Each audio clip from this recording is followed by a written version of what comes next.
ladies and gentlemen, welcome back to Queens. Today I am so excited to host one of those beautiful queens I've always been looking forward to talking to. She has an infectious smile. She does a lot of things. She is a baker, she's a pastor's wife, and you know, I always thought maybe it's important for every woman to have a little bit of baking in them, but I have no idea what baking is about. So today I'm excited to host her, and I'm excited to learn something from this beautiful queen. Let's take a look at her work, and we'll be back shortly.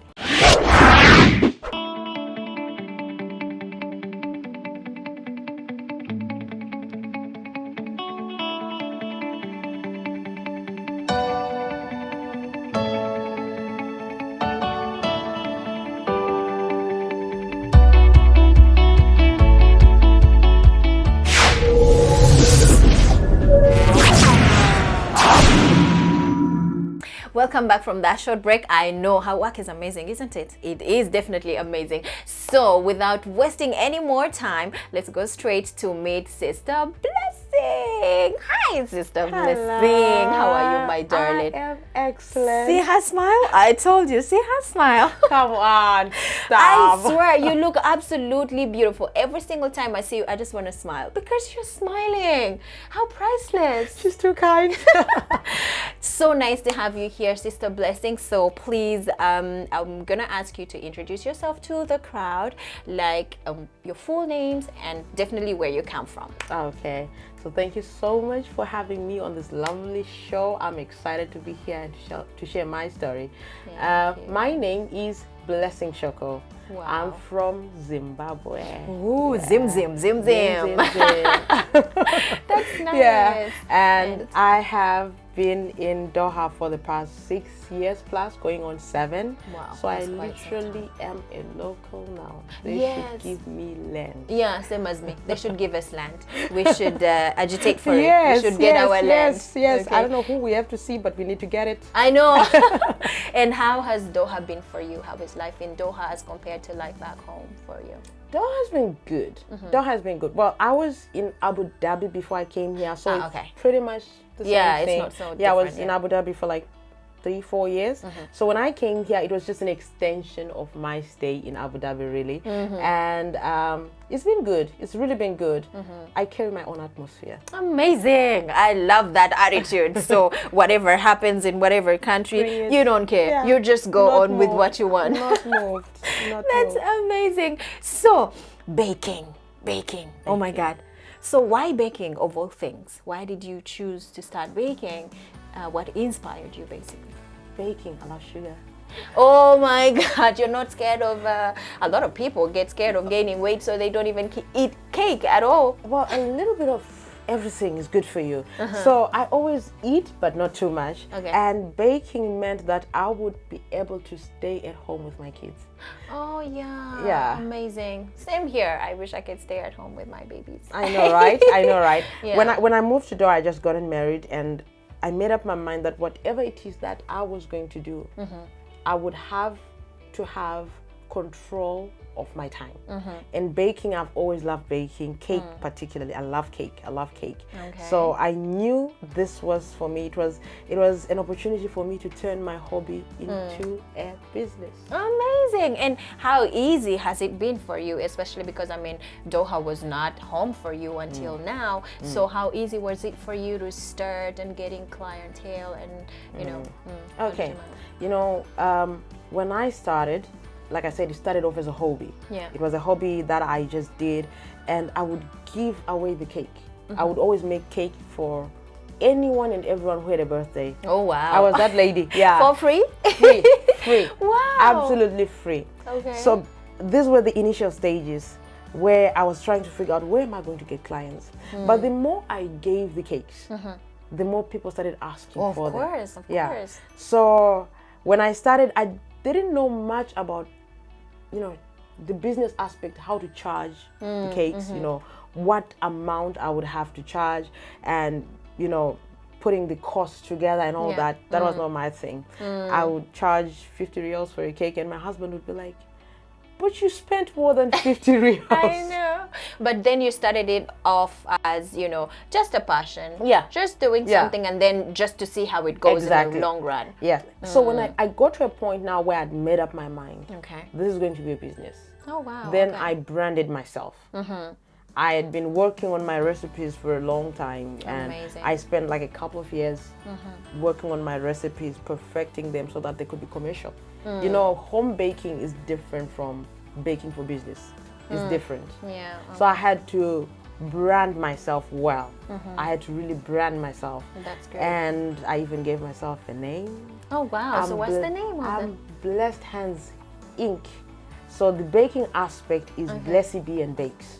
Oh, wow. Yeah. That's so beautiful. Oh, thank you. Amazing. Oh my Thank God. you. Thank you so much for sharing that with us. So now I believe that you're one of those, you know, really very good and, you know, inspiring bakers here in Doha. So what do you think makes a good baker?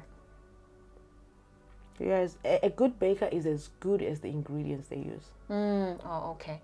So it matters a lot. It matters. Yeah. That's the your recipes, that's your the exact- ingredients. So you can have a good recipe that is foolproof, but Okay. if you are using cheap butter, you're not gonna get anywhere because the results always differ.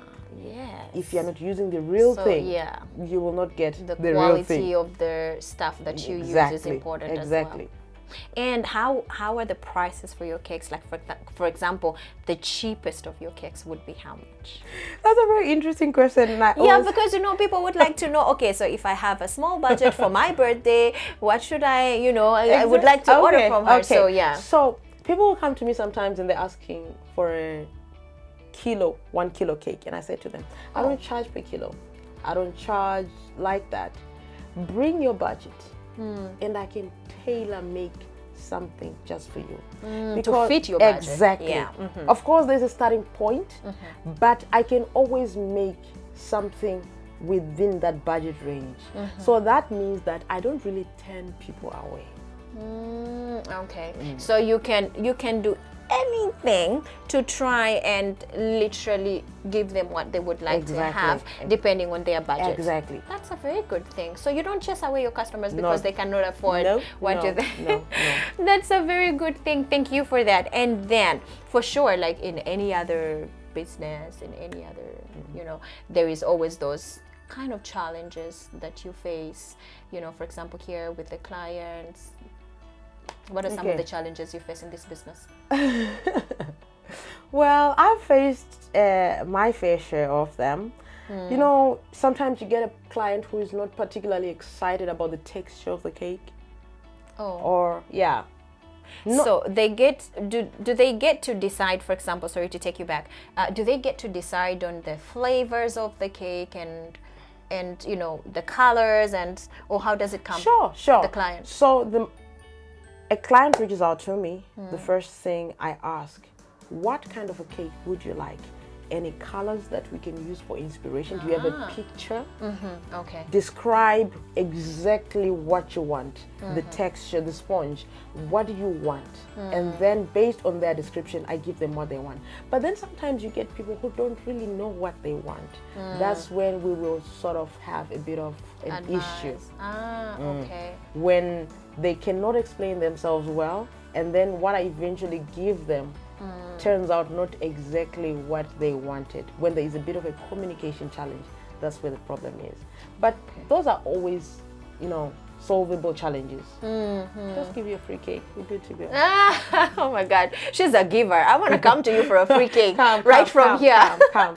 So don't you? I mean, how do you get to keep these cakes? For example, I know like some people will maybe order for cakes and it might take some time for them to keep them. If you have a cake ready, how do you keep it safe? How do you keep it in a good shape? Okay, so what I normally do is I ensure that I make it closer to the day or time of pickup as possible.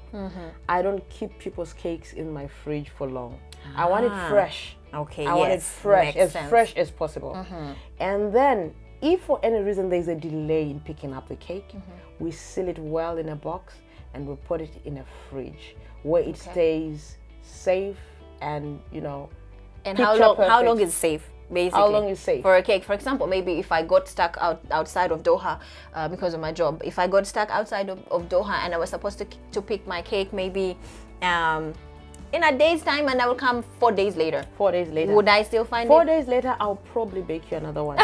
I would never give someone a cake that's 4 days old. No, Oh, no, really? no. So yes, they cannot Though stay. we can keep it.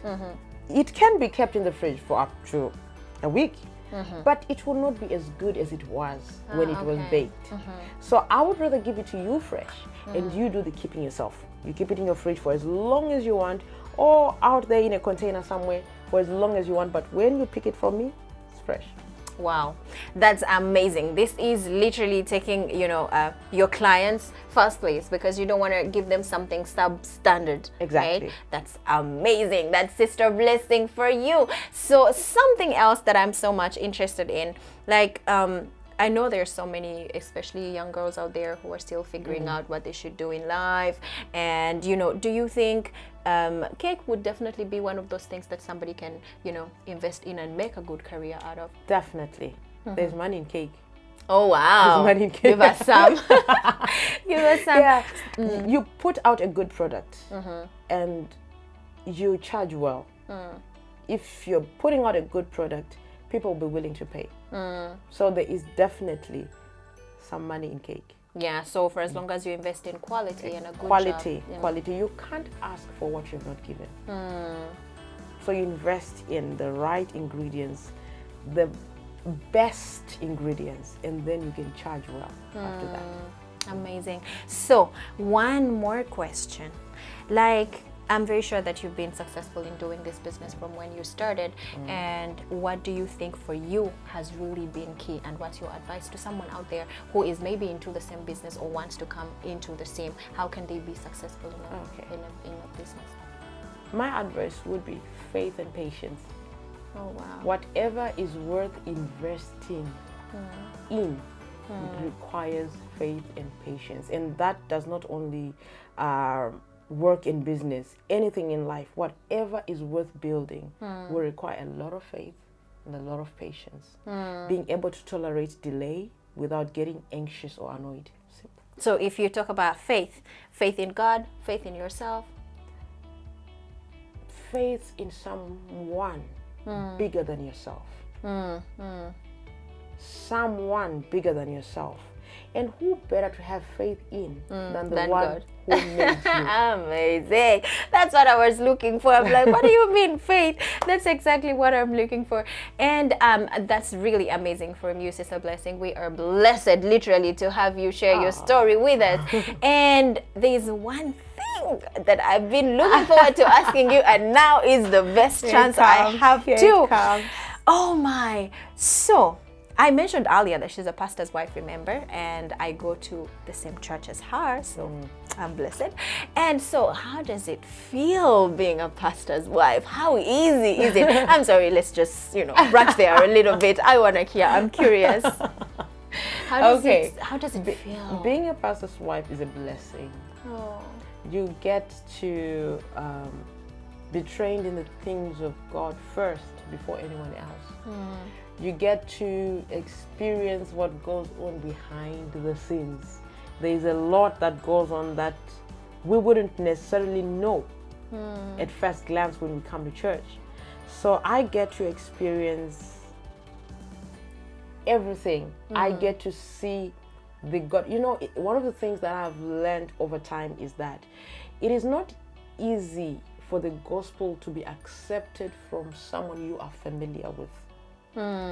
But for me, that's the beauty of it. When you spend the time with the man of God, I call him my man of God. Yes, my man of God. Yes. When I spend time with him, I've seen him live the life that he talks about when he goes into church.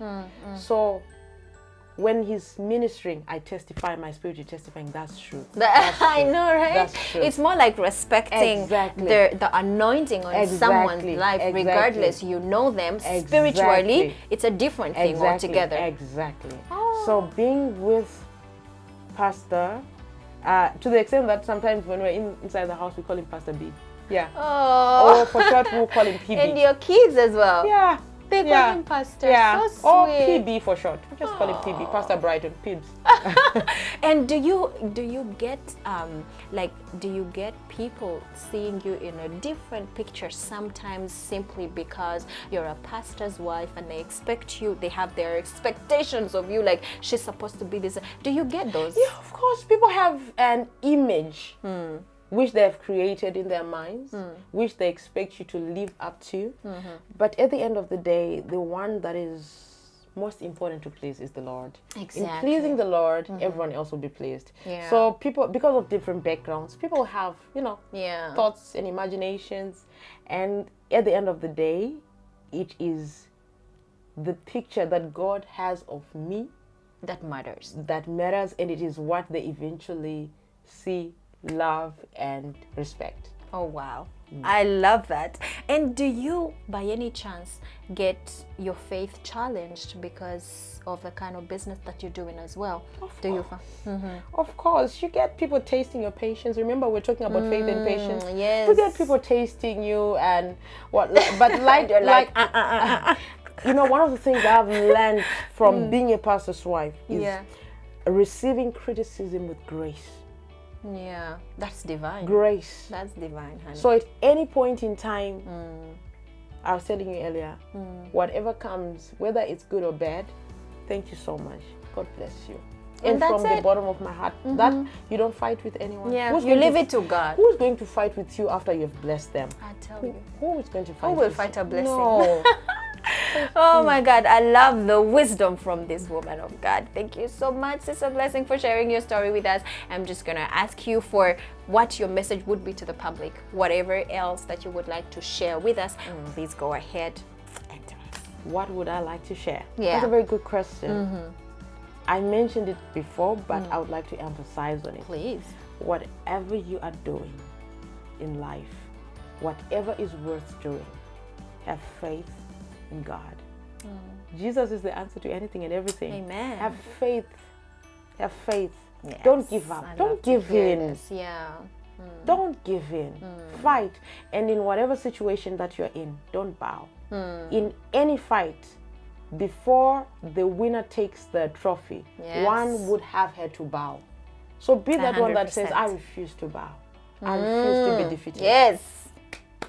I love that. Thank you so much. Oh my God, I feel so empowered. Thank you very much, Sister Blessing. Oh my God, I had an amazing time interviewing Sister Blessing. I felt like bringing you back. I feel like calling her once again for another interview. Thank you so much, guys, for being good viewers, and thank you for always keeping it here. It was amazing interviewing Sister Blessing, and I hope that you didn't just watch, but picked a leaf from her story. Like I said, she's a pastor's wife, so I hope your faith has been encouraged, and I hope you have learned something about baking. I've learned something. I also love sugar, so I'm gonna try baking. Thank you very much, guys. We'll see you next week. God bless you. Bye-bye.